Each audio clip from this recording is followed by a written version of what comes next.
Sean Kirst is one of our Strathmore neighbors. He and his wife Nora have lived on Robinell Road for more than 20 years. Their 3 children, Sarah, Seamus, and Liam, all attended Roberts School and Corcoran High School. Nora is a kindergarten teacher in the Syracuse City School District. Sean has been a columnist with the Post-Standard since 1991, and his column is probably the most widely read and dearly beloved items in the entire paper. His columns are always about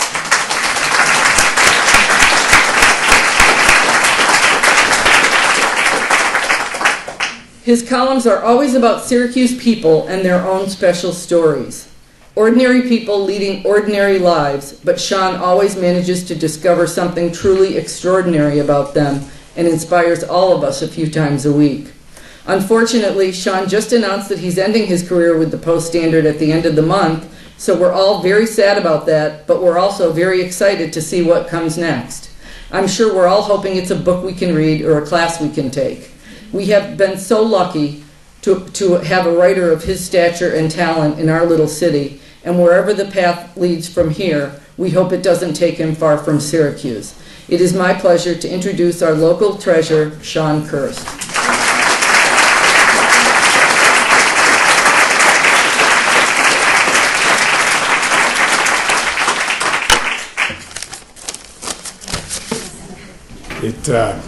It amazes me on an NFL Sunday that so many of you would turn out for this, and thank you. It's just really a great honor to see you all here. I traditionally, whenever I do one of these things, I start out with a wisecrack. I suppose I just did, but I got nothing in terms of wisecracks today. I just walked over here on blocks that I've walked for 20 years, and this is such a great time of year in our neighborhood. It's right in the weather, you know. I always say that October, November, I love October and November. To me, they're the greatest, most creative months of the year. I don't know if it's because of passage, that's what's changing. I don't know if it's because of transition, but I love to write in October and November. So I'm just going to kick right into this. And if you look back at my work over however many years in this community, it so often it involves the way life changes, the moments at which life changes that sometimes that we don't even see coming. A downtown store owner asks a little boy if someday maybe he wants to be a clerk there, a kid who shows up every day to read the newspaper, and that little boy takes the job and eventually turns into Cal Corridors, president of the chamber of the Board of Education. Bunch of people are driving on Route 481 in the state thruway, and they see a burning truck and pull over and it's hard to read my own writing sometimes. And a bunch of lives change. Joe Biden drives into this neighborhood to visit his girlfriend who's teaching at Bellevue, the old Bellevue Academy, and she leaves a note on her windshield suggesting that he go up to SU Law School. And Joe Biden, a few blocks from here, his life changes profoundly in our neighborhood. I called this thing, when these guys called me, I called this thing Syracuse, why I stayed, why I love it, what drives me wild about being here. But as I often do with my talks, I started thinking about what I was going to say last night and finalized it this morning. And the truth is, and for those of you who came from throughout the community, I think you'll still find communion in what I talk about. But what I'm going to talk about, the reason I stayed, I mean, I'm on ground zero. I'm home.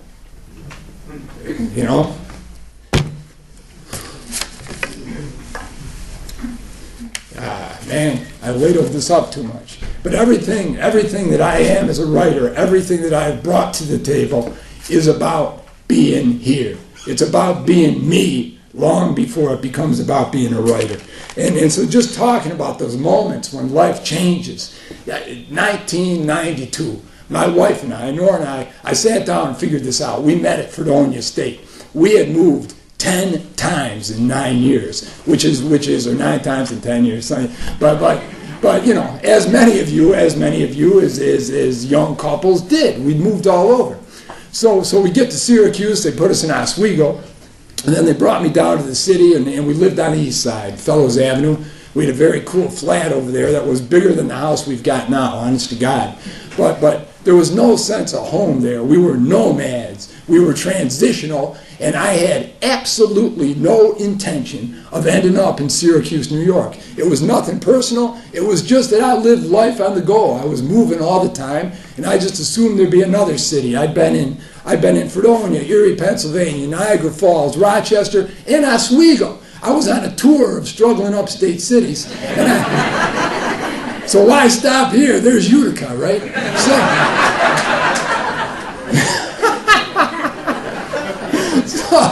So we had no intention. So we're in this apartment. We got college kids on both sides of us, and God bless them, because I had been one 10 years earlier, but one of these houses, they're having those $5 keg parties, and I wake up one night and all my garden tools are shattered, and I got a chicken wire fence to keep my dog in, and we know we got to move, and we're looking around, and like I say, we got no sense of place. And I remember it was on I think a February night. I find an ad in the paper, and we'd been looking, and I drive up Geddes Street in the dark, and I look at an apartment on Geddes Street that belonged to the Allens, and it was beautiful, and it was inexpensive. And I went home and said to Nora, and we were really despairing. I mean, our whole dream throughout our marriage had been to find a city neighborhood we could live in that brought to the table all the qualities we wanted in a city, that brought to the table a place where you know your neighbors, your kids can play in the street, there is diversity, there's that you can walk to where you want to go. We had no idea it was here, So anyways, I say to Nora, you got to see this place, right? So she comes up and she falls in love with it, and we move in. But I'm still not sold. And anyone in this room, I think, is going to appreciate this moment. We had a dog, this mutt, Matty Dale Terrier, right? And that's the only breed I get. And but I believe in purebreds. So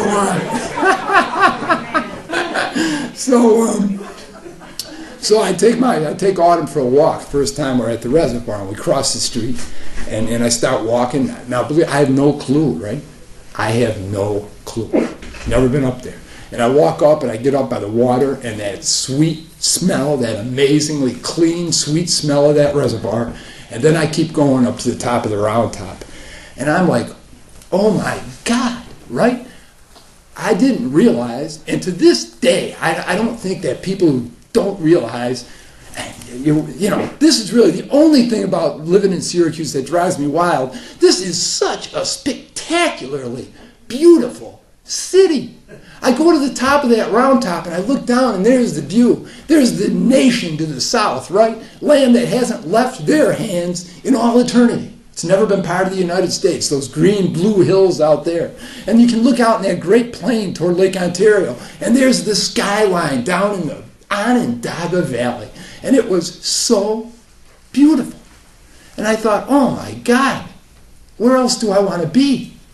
And we were home. We were home. So, where was I? So, yeah, we were home. Anyways, when you ask me about column writing, about if you thought my columns succeeded, the reason they succeeded is because I bought in, and because you bought in. We bought in, right? And what happened was, when I moved here, I bought in. I bought into this neighborhood. I remember, you know what? I'll tell you this. You know who are the unluckiest children in the United States? Any child who has never had the opportunity to go up on the round top when it is a cloudless night and the moon is out and it's February and there's snow on the ground, and you take a little kid sledding, moonlight sledding at that reservoir, right? What better experience. I read someplace that only 12% of the children in the world experience snow or something like that, right? Well, of those 12%, how lucky are the children who get to go up to that round top and go sledding under that sky at nighttime? I miss those days so much. What wonderful days those were. And you know, this is a true story, right? I'm Gaelic, I'm mystic, I'm superstitious, I admit it, I plead guilty, right? I wear a medal around my neck to keep bad things out of my house.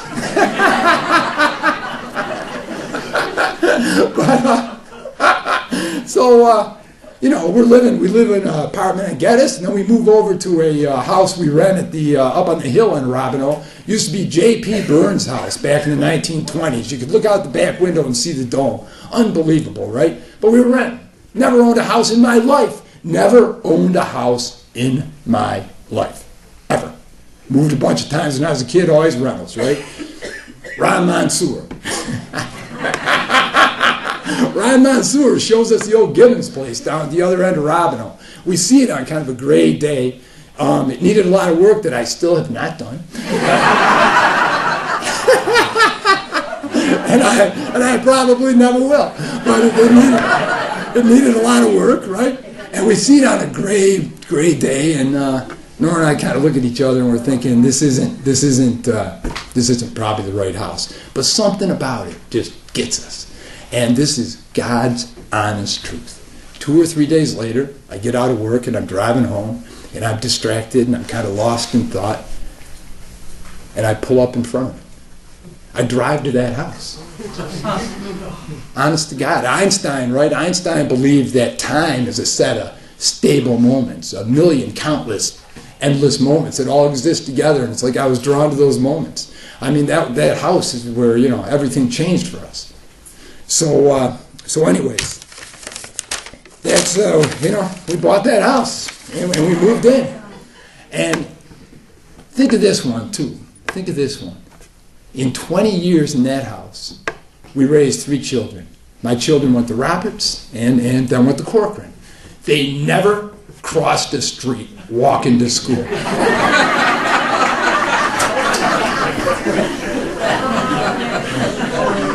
They'd occasionally ask me for a ride. But they never crossed the street. Think of it, right? Roberts, you're on the left side of the dead end. You come up, you turn left, boom, there's Roberts. You got a driveway. And then on the other side of that is Corcoran, right? You know, if they were running late, they'd jump the fence in our backyard. They were there. They never crossed. I mean, that's our neighborhood. So now is when we get into the problem with me being unable to understand my handwriting. But anyways, stories. So stories. So, you know, you buy into a neighborhood, you buy into a city, you buy into stories, right? Who could anticipate that we're living in a neighborhood where, you know, if you walk out the door and look toward Arlington Avenue, there was a guy named Rip Horton who lived there in the 1950s, John F. Kennedy's best friend in prep school. And that when Kennedy is elected president, a phone rings that if the window was open and it was summer and it was quiet, we could have heard that phone in this room. Kennedy calls this guy and brings, or it was before the election, brings him onto the campaign with an eyelash of this. I mean, the amazing Joe Biden story in our neighborhood. Gordon Sterling, the only American pilot to die at Pearl Harbor, raised on Wellesley, right there. To me, the definitive, I don't want to say definitive because there is no definitive 911 story. I mean, September 11th, there is no one story. But a story that I find is emblematic and is beautiful and is uplifting as any story is the story of Billy Burke, whose sister and brother live in our neighborhood. Down that street, again, within a few blocks of here, Dolores Howard, Wally's mother, in our neighborhood. This is such an extraordinary place. And to me, I mean, the stories were here. The stories were waiting for me, right? My neighbors. So, anyways, I'm sorry that I keep... if I was on my game, I would be making these transitions without having to look down at the paper. But, so anyways, the buy-in, right? The buy-in. The issue becomes why we're in the city. And I think of my children's childhood, and I think of the kids that they brought home to play with them, all these wonderful children from all walks of life. I remember a little guy named Robert who was evacuated from New Orleans after Katrina, and stayed up here for a year, and what he taught our children. I remember so many children, but I also remember children who played at my house with bright souls and bright eyes, who would grow up to be lost on the street, grow up to be shot in the head, down the street from us, our city, within reach of us, right? So you talk about a buy-in, you talk about why you care about the city. I mean, you've got to will yourself not to care about that stuff. That in the end, the truth is, for this neighborhood to succeed, that neighborhood has to succeed. For us to succeed, everyone has to succeed. And that we all come together to roll that boulder up the hill, and we all attempt to change the city. And all I have ever attempted to do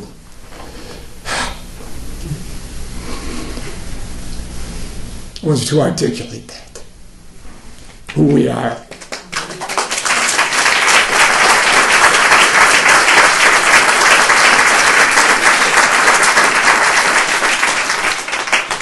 I want to mean this. I mean this when I say that. You applaud for me, but you applaud for all of us, because I think of this neighborhood, I think of this city.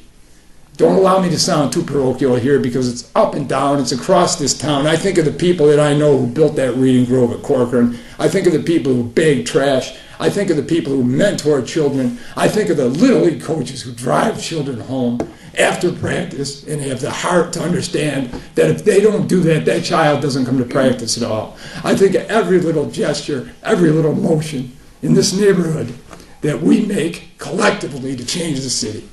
And I am so proud of this place and of being so.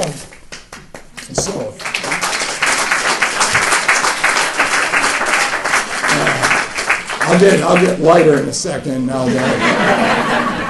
and I'll start screwing around, and I'm in no inclination to complain today, although I will mention that how ludicrous it is that we live in the snowiest big city in the United States. How in God's name is sledding illegal in this town, right? How in God's name is it that I'm up there breaking the law with my 8-year-old, right? I mean, but in a way, as crazy as it sounds, that's the contradiction, right? I'm going to curse one time only, forgive me. We all bitch about the snow. We're the snowiest big city in North America. If you don't like it, get out of here.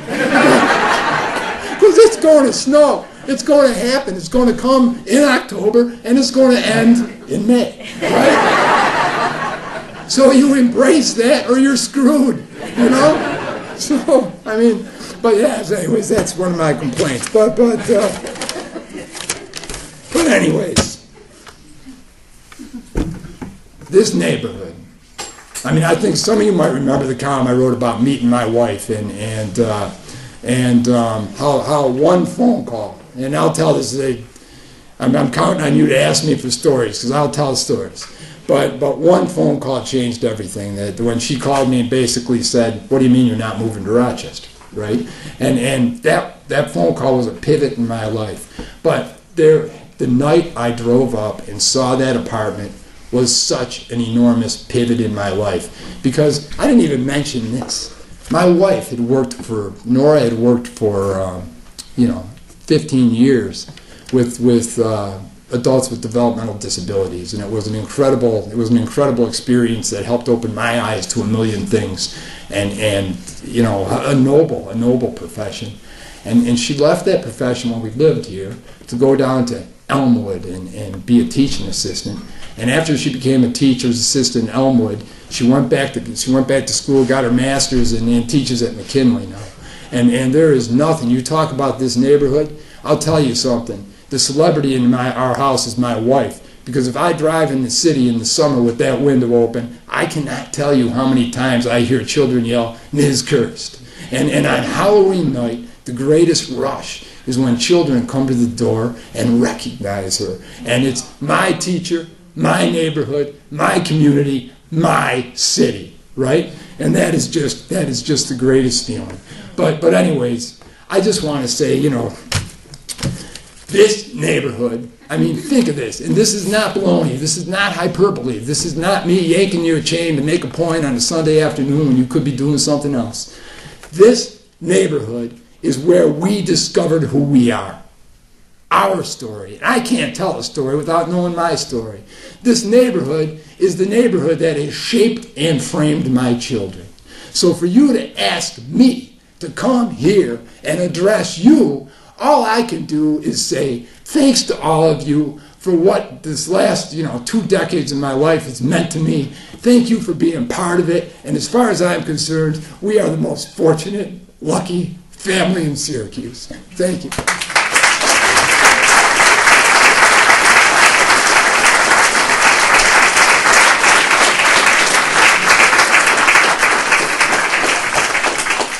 Now you got to bail me out with some questions here. Yeah. It's not exactly a question. It's a hopeful comment. I don't know when your official termination of working for Syracuse.com is, but could you include, and maybe this would save you a writing source.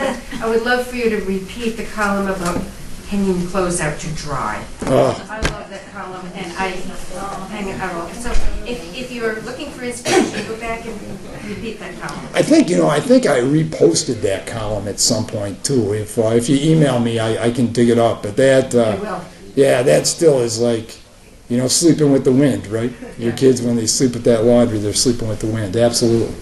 Yeah. I mean, you can ask me anything. I don't care. Yeah. What are some of your thoughts of what you're going to do after October? All right. Yeah, this is... You said anything. Yeah. So here's the deal. And I just thought about this. Typically so many times somebody leaves the job and people sit around and they think it's a mystery and they guess at the motivations. It's kind of like a parlor game that we all do, right? So I just figured, why not just tell the truth? Just to screw everybody up. So I'll lay it out there for you exactly. There were 2 different factors in this, but I'll answer your question halfway, and then we can jog this thing out, and that'll carry me through to the end. And,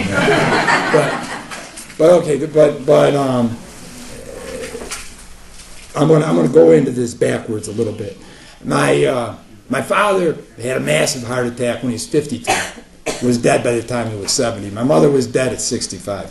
My older brother, who was a tremendous human being and a runner and thinner than I am and high energy, massive heart attack at 55, dead. And there's people in this room that I know of who've gone through similar stuff. I mean, but here's the deal. So from the time I was little, I knew I had to write. And there are characters in my mind, some of whom, based on stories that I build out of this neighborhood, that are as alive as you and I are, and they're just in there. And I have told myself I'm not disciplined, not in the sense of I'm more like obsessive. So whatever I'm doing, I do 125%, and I don't do other stuff. So I have told myself for 20 years that I was going to write, and I've had these dreams of writing since literally I was a teenager. Some of these things have existed in my head, and I just turned 56, and all of this is in my mind. That if I don't, I'll just answer the whole question right here. All of this is in my mind. That if I don't throw the ball, and I'll tell you something. I mean, you're my neighbors, and I love you, and I'll just lay this out to you. So I would love to think that I've got it in me to do one of these wonderful balancing gigs, like the kind of people do that we all look at them and we say, man, how do they do that? How come I can't be like that? Well, I can't because I'm a failure. I'm not that good, but I've wanted. So my problem is I am going 180 miles an hour at work. I have not made the transition well to this digital thing. And I don't say this to throw my workplace under the bus, because many, many people have. They've done it wonderfully. There's people down there who can do this thing. I find myself just working constantly. And I am sure that if I was better disciplined and had better control over myself, and just that I wouldn't be, and that I could do all these things. But all of a sudden I'm 56, and there's this writing I feel like I've got to do, these things that I feel like I have to do, and if I don't take that step, I'm afraid I won't. So I cannot tell you how much of a sense of loss I feel about the column. Because it's just what we just talked about. It's not just a column, right? It's like breathing, you know? But I am really afraid. I've been telling myself, I've got a book on SU lacrosse and Roy Simmons I've been working on for 11 years. I have a collection of columns that I was supposed to have done at the SU Press 2 years ago. Every now and then they call me and say, hey man, you know, what's up, you know? Are you going to get this done? You know, I don't have that done. I've got, you know, there's 2 or 3 other books I am aching to write, and so I'm probably over talking here, but when I was a child, I could not have believed. I remember growing up reading Columnist, and what a pleasure it was, like at the holidays, to read a columnist in the Buffalo paper. I would never, ever, ever have dreamed I'd become a columnist, and I would never, ever have dreamed I could take that thing to where it went to. But I'd like to think that if people here have enjoyed my stuff, that there's something I got that maybe I can spread a little bit wider. And if I don't throw that ball, and I'm going to just keep throwing in all these different metaphors and analogies till you're so buried in them, but if I don't throw that ball, if I don't take that attempt, I'm never going to feel whole or good about myself. So that's my decision. That's really it. I got my.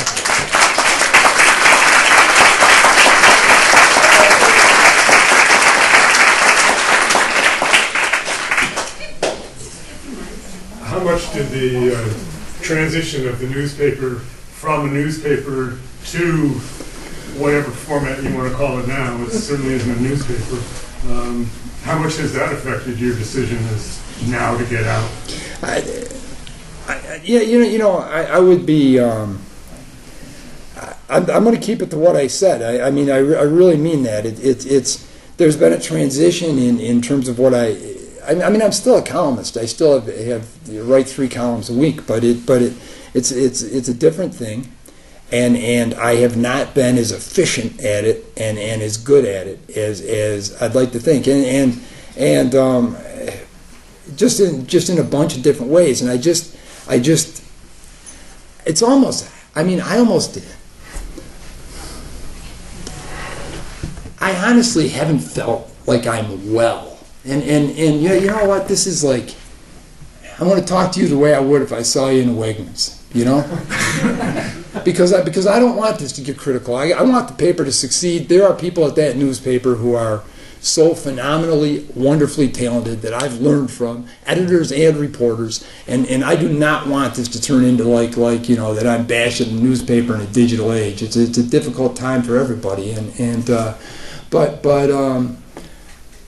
what my family's been telling me, I'm distracted at home. My family's everything to me, and I've just been working constantly, and I've been working like insane hours, and I've stopped running, and I think there's probably a way to do this thing that somehow I haven't figured out, but all I know is that I haven't figured it out, and that I've got to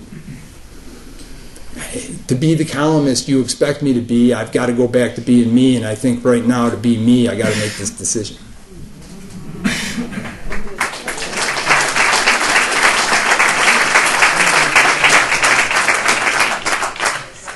Yeah. I got to tell you, I got my glasses off, right? So I know that there's hands poking up out there. I also very much have enjoyed your columns, and I've been in Syracuse for 30 years, and I bought in when we came here with General Electric also, and I love this community. But when I think of you, I will always think of you coming into Bellevue Elementary School with, I think, the Little League flyers, right? Oh, yeah. And being so committed to bringing those so that kids could have that experience. And I I just remember that year after year you came in and you were so excited to bring those flyers and get them out to the kids because of what it could mean to kids. And I really thank you for that, and I really appreciate that.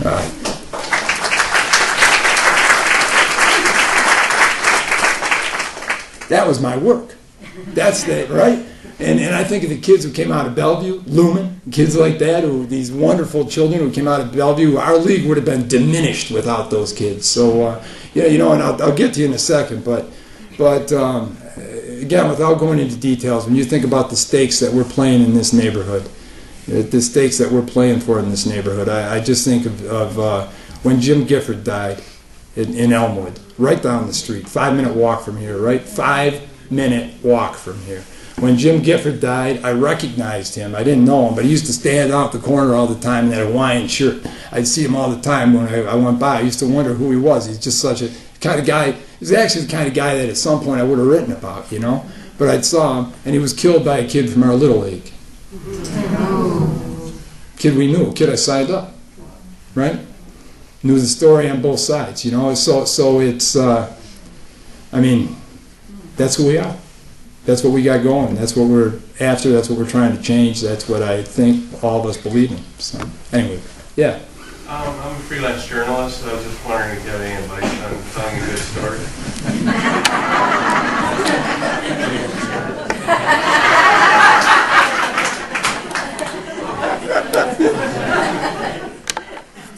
Never give up too much of yourself.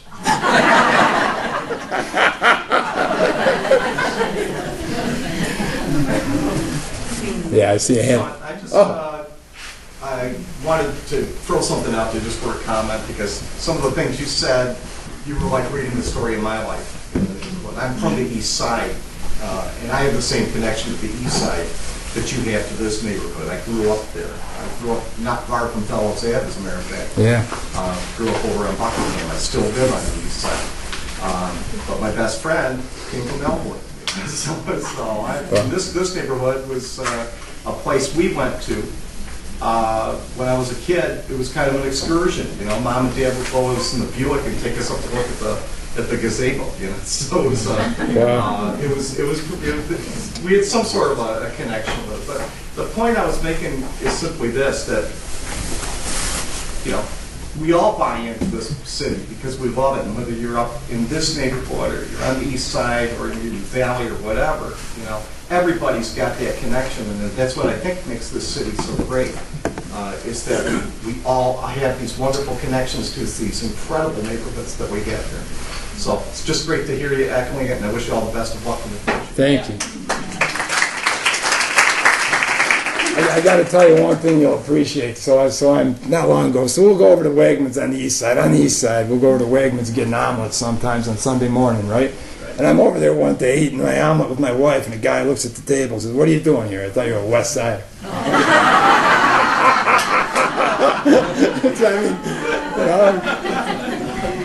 Yeah. I'm the 80-year-old who sent you an email last week telling you how dare you do this to me. And I also want to say today I'm an Italian grandmother who should be home having a big Italian dinner with my family, but I chose to come here personally to wish you well on your journey.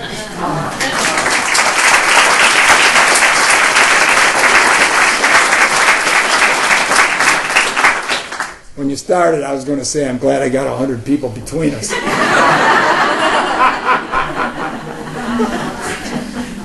Yeah. You. I don't know if you can see this far, Sean. It's Bob Doherty. I'm going to just tell us a little story and then ask a question. But you mentioned distractingness. I just want to let people know that about 6 months ago, I got asked to host the Bob Lansbury show, which I don't listen to very often, but they wanted me to host it. And I talked to Sean about it and said, geez, why don't you come on the show and we'll talk about our vision for Syracuse and some volunteerism and, what we're going to do with the city and the snow shovel and all that stuff. And he goes, great idea.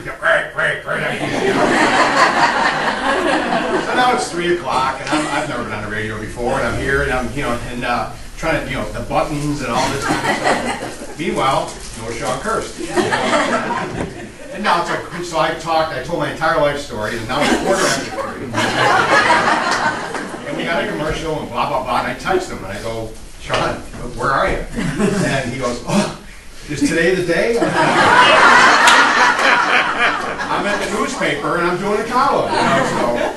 But I'm going to turn the tables out. I did come on, though. I had him on, on our smartphone or something. Yeah. One of those gadgets. I want to ask this question because you asked me the same question. Are you optimistic about the city of Syracuse? So that's an easy one. It might take you a minute or something. Am I optimistic about the city of Syracuse? You know.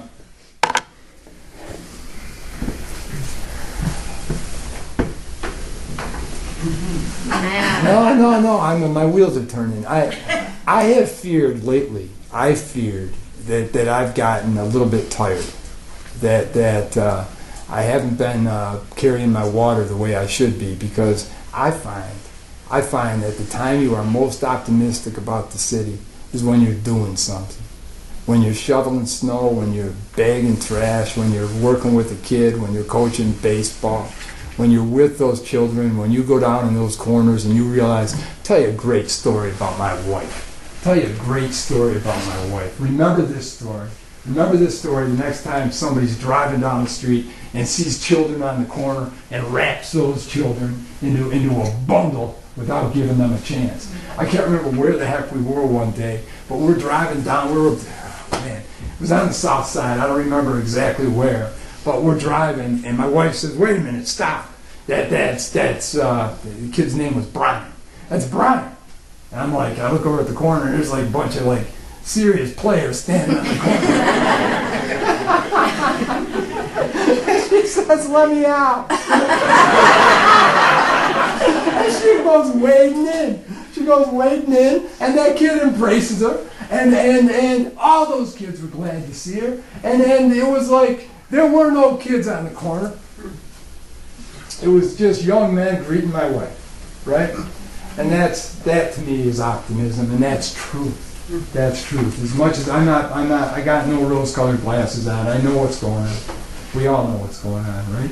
But we got to have faith that I go and I see her first grade class, and I think these kids are all ready. These kids are ready to go. Just somehow we got to pick them up. Lift them into a better place. And if we quit on that, then we quit on, I'm just going to say it, we quit on who we are as Americans, right? I mean, that's supposed to be the dream. So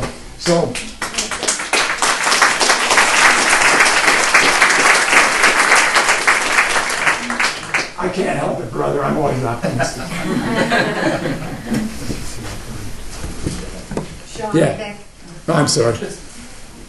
So you have to balance your obvious sense of activism with locking yourself in a room to finish your book on lacrosse or finish a project out of it. As you transition, as you look at how you're going to do it. Do you have a writing room? Yeah, I think I can.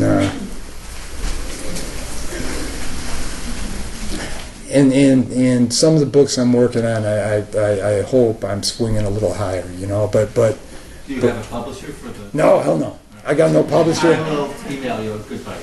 All right, thanks, man. My pleasure. I appreciate that. But He handles John Christian. Wow. He handles Facebook. David Kirst, buddy. Man. Oh, wow.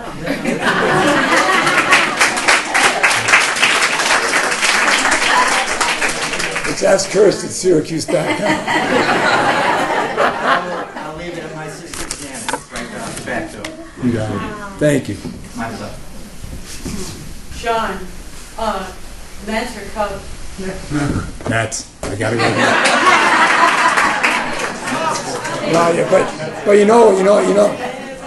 So just to go off on a little tangent here. I almost reprinted a column I wrote 12 years ago. My son, the reason I'm rooting for the Mets, I was a Yankees fan as a kid, then Steinbrenner turned me off. I became kind of agnostic, sort of rooted for Cleveland. But Liam, my youngest, who ended up playing ball for Southie at Corcoran, which is, another, you talk about stories, right? But Liam laying on the floor at 5'16", when he was 4 or 5 years old, just through that magic that happens with a child, became a Mets fan. I don't know how. And this poor guy's a Mets fan, a Bills fan. And so life has been nothing but suffering for him. So I've got to root for the Mets when they're there, although I mean, you know, if the Cubs win, that's pretty cosmic. So. But you know, what I was going to say was, I almost republished a column that I wrote many years ago that just laments these late night World Series games and playoff games. It just drives me crazy that if you're a child and you're 7 or 8 years old, you don't get to watch this stuff. I mean, the end of that game last night was terrific. And when we were kids, we'd run home from school, we'd watch it, and we'd remember, right? But anyways. Sean, I wanted to tell you I really appreciated your column or columns on the bishop saying that the sexual abuse victims were culpable.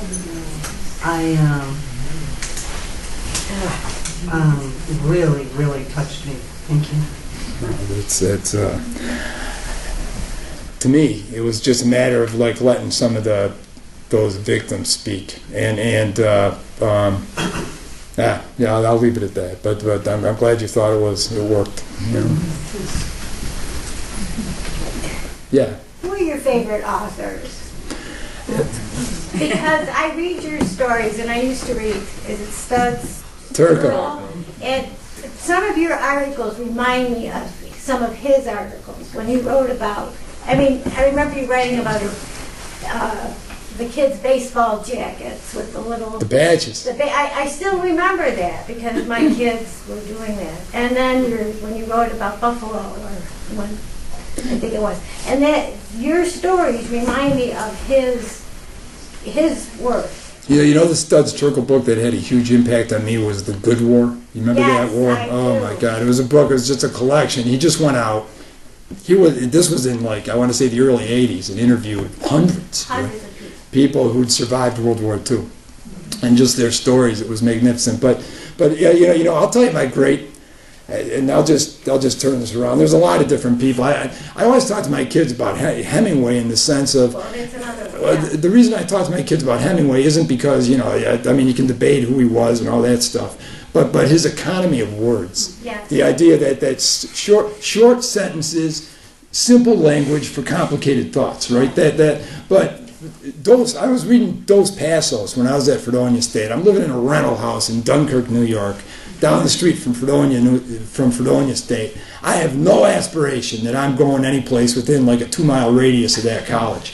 And I'm reading Dos Passos, and Dos Passos wrote with a lot of respect about working people. This is God's honest truth, the true story. So I'm out in bars one night with my buddies, and they take me home, they drop me off in front of my house. And I get out in front of our house, and it's a rental, and it looks like every rental up and down the street. I'd equate our neighborhood to like Charles Ave and Solvay maybe, or something like that. That's kind of the place where I grew up. And all of a sudden, standing in front of that house, I got the sense of being part of the river, being part of the story. My parents had a pretty unbelievable saga. They were both orphans and wound up in and just what brought them to Dunkirk, the factories there, and what brought all these people to northeastern working cities, and all of a sudden being a very small part of a much larger whole. And that to me is the power of literature, right? So, anyways, that's probably far more answer than you were looking for. Where are you out? Yeah. You wear us out. You can't wear us out. We're just looking to respond to you. I'm on the landmark board for the city of Syracuse. I recognize I'm an architect. Yes, you do. Thank you for your championing of the passionate, beautiful places in our city, the architecture, the quality of space, like this space that was renovated in the past 20 years. And that's one issue. Thank you for that. But secondly, you've got such a good instinct on our neighborhoods and our communities, not the ones just like this, but all of our neighborhoods and our communities. Sean, what do you see the role of literature and maybe the papers today in bringing us more collectively together to make the great decisions we have to make? Okay, I'm going to boil that down into something even simpler. Okay, We're talking about Syracuse, New York, international capital of the literacy movement, right? Ruth Colvin's from here, Laubach. I mean, international capital. A couple of years ago, and this is coming. I mean, this drives my family crazy. Hey, Dad, what do you want for dinner? Yeah, you know. So it's like, just bear with me as I circle around. But a few years ago, this young man named Matt Shaw he was a senior at Lemoyne College. He graduated. He was from Harlem. He had already been accepted at the University of Albany Business School. His family, he came from a rough part of Harlem. His mother and sisters had him spend the summer with a sister in Atlanta, Georgia, because they didn't want him to be near the violence in his neighborhood. He went home for the 4th of July. Which is like, it's kind of like, even beyond a holiday, sort of a reunion day in Harlem, from what I understand. Went home to see his childhood friends. He walks down from his apartment. He is standing on the corner with his friends, and a guy comes up with a gun, misidentifies him, and kills him.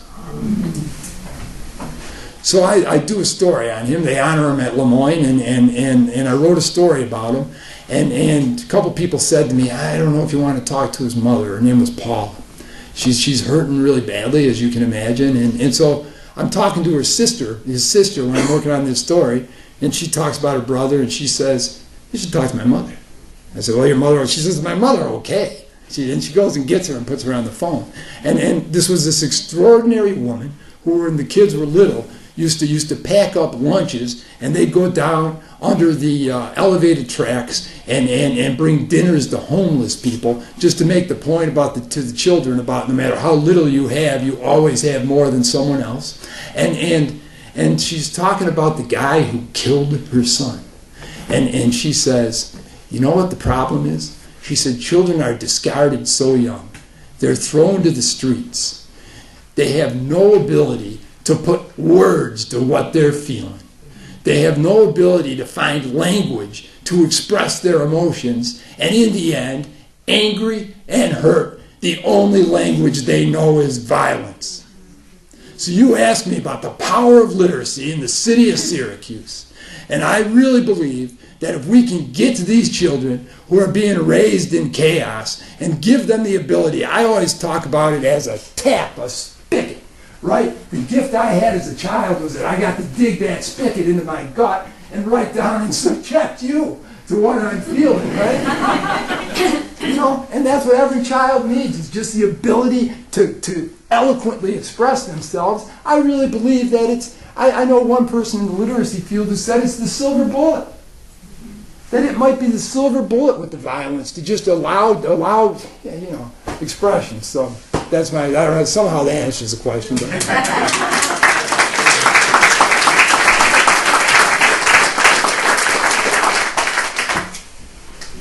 Hey, Sean. Yes. Hey. What do you think it is about your writing or your storytelling that really strikes a chord with Central New Yorkers? What is it specifically? Or is there one thing to pinpoint? Oh man, you need like a 30-second answer for television, don't you? No problem. Because what I'm going to do is how much time I got left here? Okay, I'm going to segue. I will answer your. Oh man, are you here? Are you here for a few minutes? Yeah. Let me tell let me tell the story, and then when I get done with the story, I'll answer your question. All right? Okay. Okay, this is like if you go to a Journey concert, they got to sing "Don't Stop Believing." Right? This is like, some of you have heard this story. If you've heard me speak, some of you haven't. But this is I'll destroy the story. This is and you're thinking, how can one journalist do this to another? I'll destroy the story if I tell you my answer first, but then I'll answer the question. All right. 1996. I actually think most of you haven't heard this story, have you? All right. 1996. The two papers, the Herald and the Post, have just merged. I was a sports columnist. For the Post-Standard. After the merger, they were moving me over to Metro. So there's a couple of months, September, October, November, where I'm kind of a hybrid. I'm moving back and forth between sports and Metro. right? And so I want to say it was Halloween night. The Crunch, no, a little bit earlier that month. It was 1996.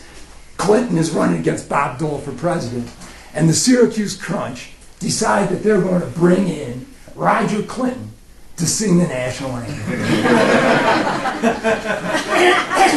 Now, let's take a trip down memory lane. And actually everything old and new again. Hillary's running, that makes the story topical. But if you remember the deal with Roger, he'd had a few brushes with the law in the 1980s, had sort of a checkered past, and then when his brother gets elected president, he reemerges as a lounge singer. He's going around the country singing, right? So Howard Dulgan, who runs the Crunch, who is a really wonderful, memorable guy, Howard Dulgan thinks, is it inappropriate to bring a political figure in during the campaign? We'll just put a lot of people in the seats, and he calls Roger Clinton. So he brings Roger in to sing the national anthem, and people will say to me, does the paper ever tell you what to write? Here's the answer. This is as close as the paper ever comes to telling me what to write. Some editor is sitting there like this, hey, Roger Clinton's at the War Memorial tonight. Can you do a column? Absolutely. So it's afternoon. The Crunch is playing at 7 o'clock. I'm watching Liam, who at that time was 1.5 years or 2 years old. That used to be the awesome thing about my job back when the kids were little, is I could like work and write and watch the kids. And so I have Liam. He's like 2, and I decided I'm going to go over to the War Memorial early because they're doing a sound check. So I go into the War Memorial and I walk down and the place is empty. And the microphone is hanging in the middle of the ice, down above the ice. And out in the middle of the ice is Vance Lederman, general manager of the Crunch, and he's with Roger Clinton. He's got his collar up, jeans jacket on, and he's got that big mane of brown hair down to his shoulders, and he's got cowboy boots on, and he's out in the middle of the ice. So I got Liam in my arm, and I go out in the ice. And I get out there, and I have no idea what to expect, right? But I introduce myself, and Roger Clinton, president's brother, looks at me and he says, I've never been on this hard water before. And I'm thinking, here we go, I'm in for it. The crazy thing is, up close, he's got the same eyes, it's like Bill with a mane, So, crazy thing, it's 1996, a more innocent time.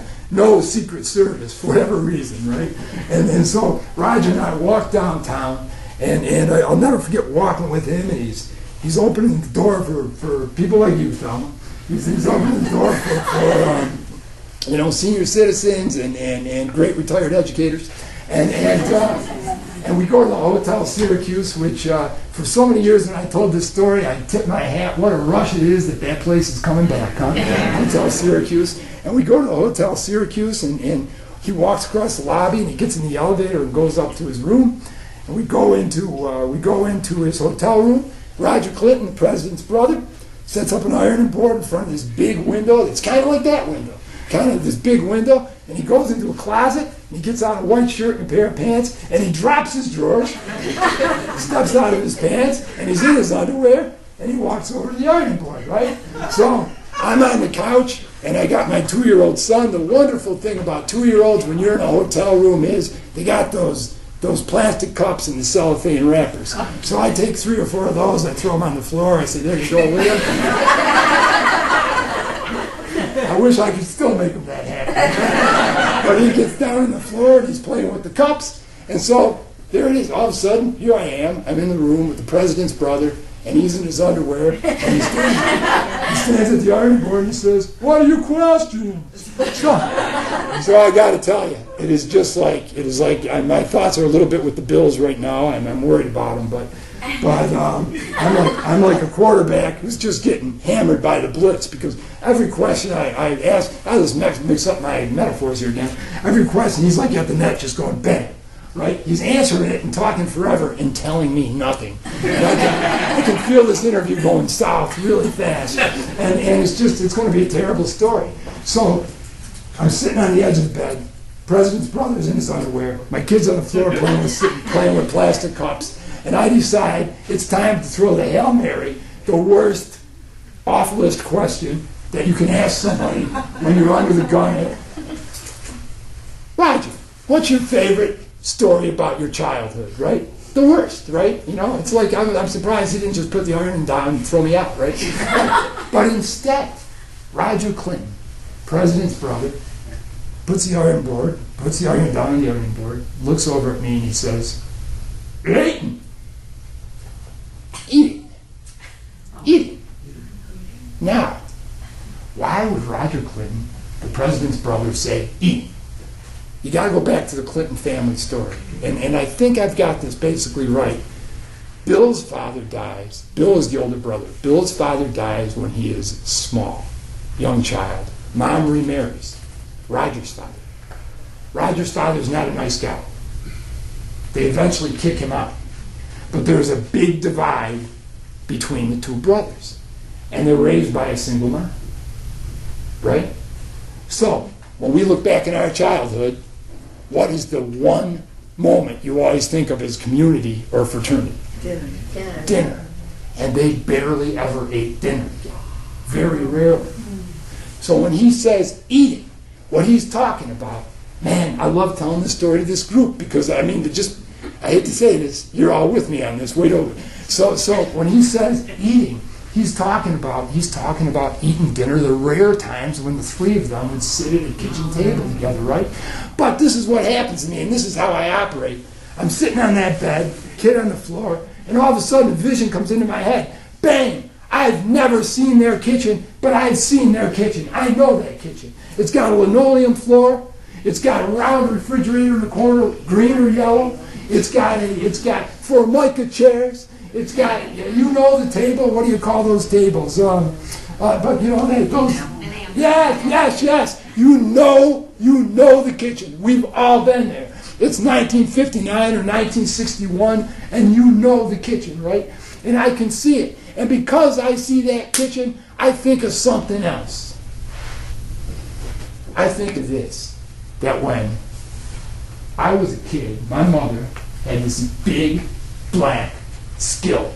In fact, I just went down to Smith. One of my big wedding presents now is I go to Smith Restaurant Supply. People are looking for like $100, right? And instead they get my stuff, and it's like a big black skillet. They go to. My mother had this big black skillet, and whenever she made bacon, she would take that skillet and she'd pour that bacon fat into a coffee cup, and we used it like butter. We used it like butter. My father, this is no kidding. My father, and I'm going to say something here that may offend some of you, but I think most of you will appreciate it. My father would put that bacon fat on anything he ate, including pork chops. My father would put bacon fat on pork chops, right? And I remember, my God, my mother's Scottish, my father's Irish, so we always ate boiled potatoes. My dad loved boiled potatoes. And so, we'd make boiled potatoes, and my mother would crush them with a fork and pour milk on them and say, look, they're just like they're mashed. And then the next night was she'd throw them in a bowl in the fridge, and the next night she'd throw them in that skillet and just dump in tons of bacon fat, and they were the best thing in the world. So night 2, you had to endure night 1. But so anyways, this sounds terrible. My dad was an athletic guy. My favorite story about my dad is he had open heart surgery, and doctor says take it easy for a month. And my dad was one of these guys with no fear of heights. And so I walk out of the house door one day, and there's a ladder pushed up against the roof, and no sign of my father. It was like 2 weeks after the surgery, Like, hey, Dad, right? Next thing I see 2 feet come off the roof. He comes down, walks down the bottom, and my father was a man of few words, and his words in this case were, don't tell your mother.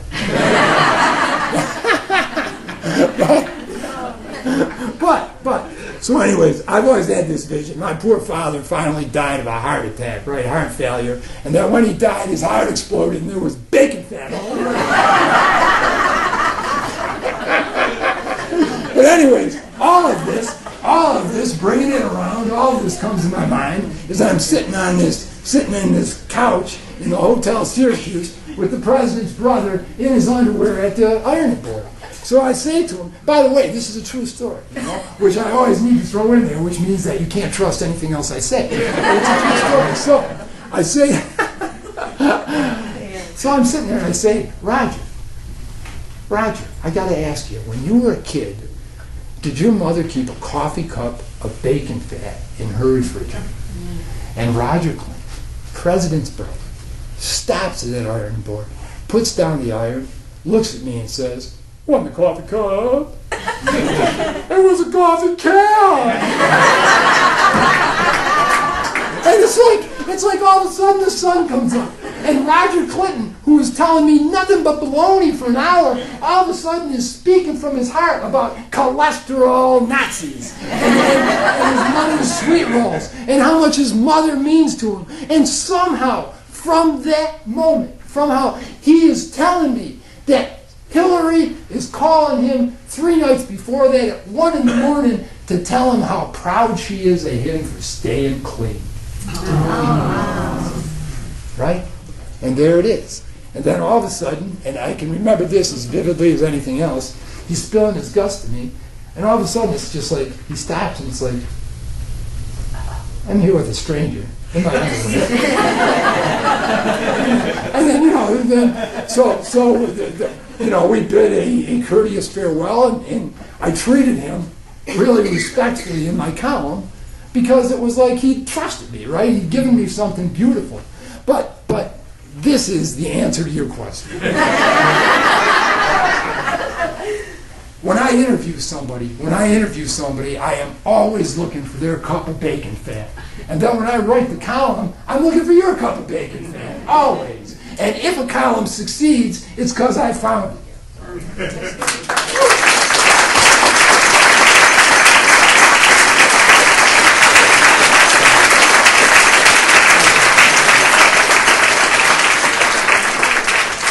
You still need me to answer the question. The answer to the question is, if a column works, for a column to work, you got to find communion with your readers, right? And if you find communion with a reader, then it'll sing, and if you don't, they'll put it down and they'll never think about it again. That's good. Right. You're the greatest. Yeah.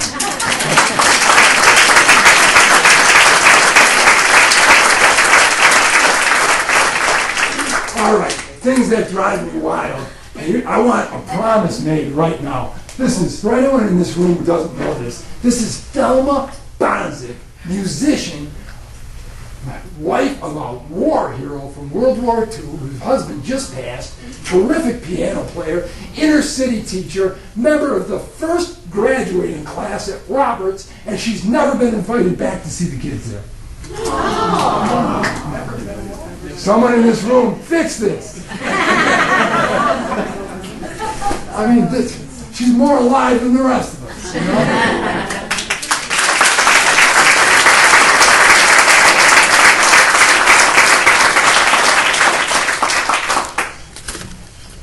We good? Thank you.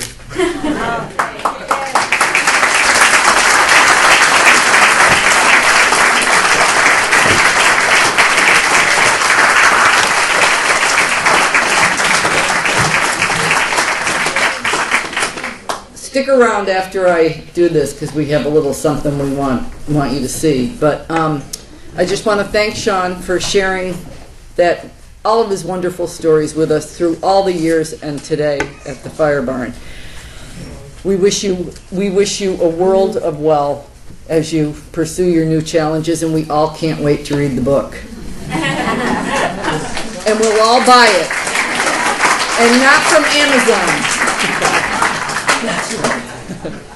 Our next speaker will be Tim Rudd. He's also a Strathmore neighbor and a social policy expert who is running for county legislature. He's a graduate of the Maxwell School of Citizenship and Public Affairs and lives right down on Glenwood, I believe. He'll join us on Thursday, November 19th at 7 p.m. here in the Firebarn. We hope to see you all then, and thank you so much for coming today. And hold on.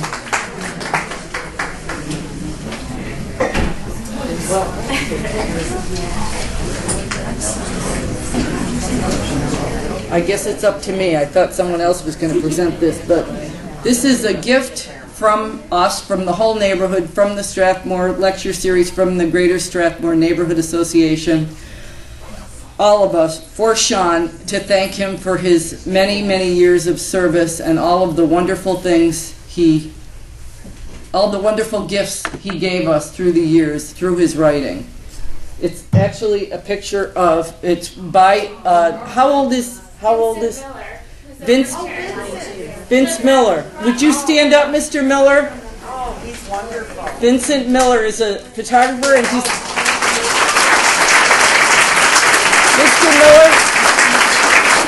Mr. Miller, I believe someone told me you're 90 years old. 96 years old. And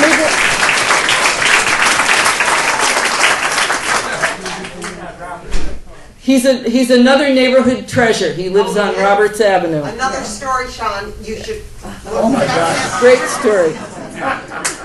So we'd like to present this to Sean. This is a picture of our beautiful park.